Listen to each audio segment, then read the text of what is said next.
first trial that we're going to look at is really focused on POA control in putting green collars. So a collar is defined as an area of turf outside of the putting green that connects the fairway to the putting green complex. And this is a tricky area to control POA in that there's few herbicides that are labeled, and it's an area of concentrated traffic both from golfers and from equipment stress.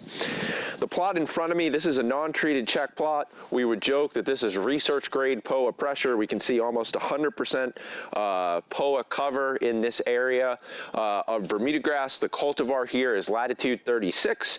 You can see that the latitude 36 is starting to green up as we're into March now, and then our POA is starting to form seed heads. The first treatment we'll look at is somewhat of an industry standard. This is an application of freehand. This was made at 200 pounds per acre. The application was made October 13th. We have done a lot of work with freehand over the past several years here at the University of Tennessee. We know that this is a treatment that needs to be applied when POA is emerging from the soil. And thanks to some research by a former graduate student, Miss Dallas Taylor, we've learned that POA emergence in bermudagrass in Tennessee happens when our soil temperature is cooler than 66 at a 2-inch depth for 7 consecutive days, and we have some moisture in the soil, ideally from precipitation to go along with that.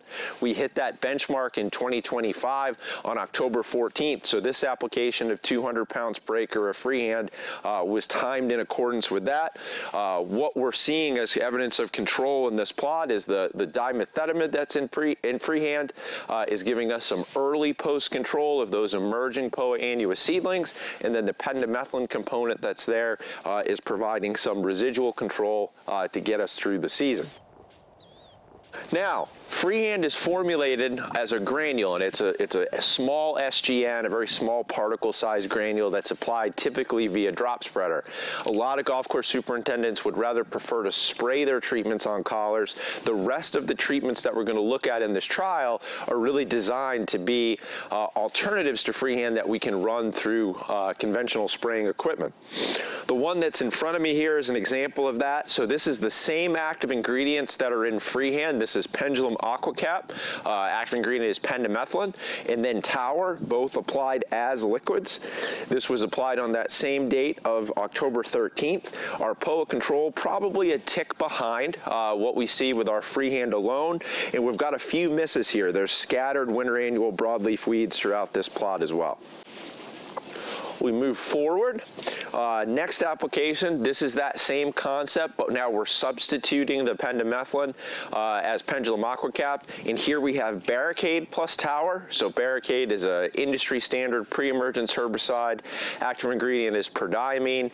We are leveraging the residual activity of Barricade here with Tower for early post control. Application date, again, October 13th, as those seedlings are emerging, keeping us relatively clean throughout the arc of this POA season. This is the same concept. We're just changing the group 3 herbicide. In the last plot we looked at Barricade. Here we're looking at Dimension in Tower, applied October 13th. Here, this is an alternative. So now with all the plots we've looked at so far, the residual component is coming from group 3 mitotic inhibiting herbicides, whether it's pendimethalin, prodiamine, or dithiopyr, the actives in Pendulum AquaCap, Barricade, or Dimension. Here, this is Tower mixed with another group 15 herbicide that has pre-emergence activity. That herbicide is Stricor. Active ingredient is pithoxamid. This is one that we've done a lot of work with over the past 2 or 3 years, looking at turfgrass safety in and around putting green complexes, so it fits a collar application very nicely. We don't see the same level of control as we did with the last 3 group 3 products because the residual control with Stricor not enough to get through the arc of the POA season alone. Next plot, This is showing you that we do need some residual addition to a collar-based program. This is just a single application of Tower at 32 ounces per acre. So when we started earlier in this series, we had Tower at 32 ounces mixed with Group 3 herbicides. Those plots were largely clean and free of POA. Here we have a single application of Tower, and that's not the case. That Tower has some residual activity, but not enough as a standalone to do what we need to stay clean through the arc of the POA season.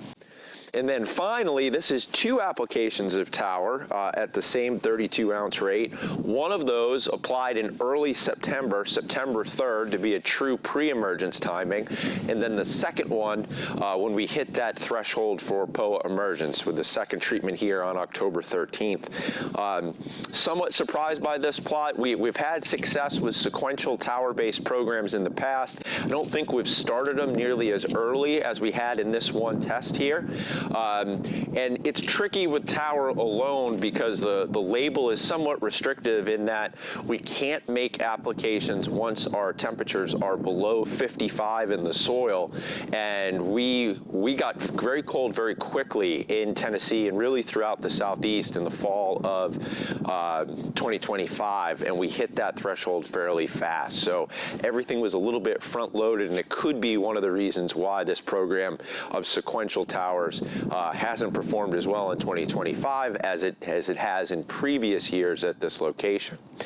There's a lot to build on here, though. One of the things that you're going to see in another video is you're going to see in ultra-dwarf bermudagrass success with PoaCure-based programs, and that's something that on putting surfaces has a ton of utility and is our second year of seeing that perform well in research plots.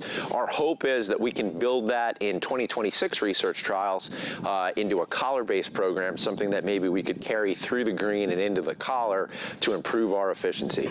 But more on that to come in videos next year. Thank you for watching.